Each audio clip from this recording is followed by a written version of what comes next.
बंगाल के बारे में जब भी मैं गुरुदेव रविंद्रनाथ ठाकुर की ये पंक्तियां सुनता हूं, गर्व से भर उठता हूं। गुरुदेव ने कहा था, बांग्लार माटी, बांग्लार जल, बांग्लार वायु, बांग्लार फल, पुण्य होक, पुण्य होक, पुण्य होक के पुण्य होक है भगवान।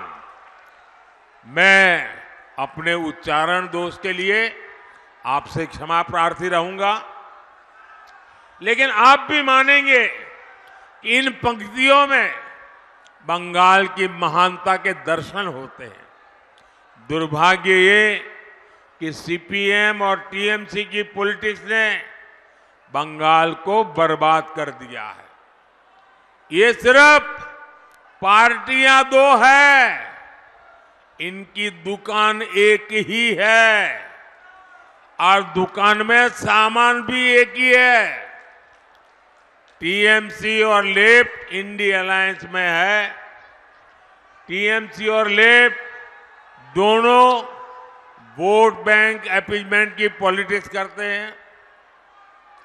इन दोनों पार्टियों ने पश्चिम बंगाल को करप्ट सिस्टम दिया, तोलाबाजों का सिस्टम दिया और सबसे बड़ी बात, ये दोनों पार्टियां एंटी डेमोक्रेसी है। पंचायत हो, विधानसभा हो, लोकसभा हो, कोई भी इलेक्शन बंगाल में बिना खून खराबे के पूरा नहीं होता। यहां गणतंत्र बचाने के लिए पहरा देना पड़ता है।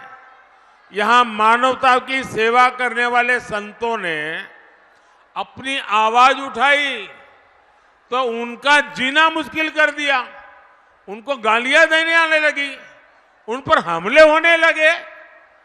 ये टीएमसी का टेरर मॉडल है और अब ये देश के सामने एक्सपोज हो रहा है।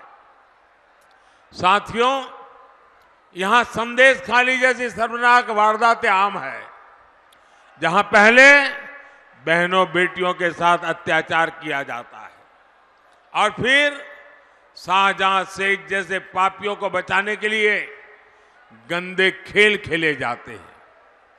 जो टीएमसी सरकार लॉ एंड ऑर्डर जैसा बेसिक काम नहीं कर सकती, उसे सजा देना जरूरी है। टीएमसी की पॉलिटिक्स रक्ता कटो पॉलिटिक्स है।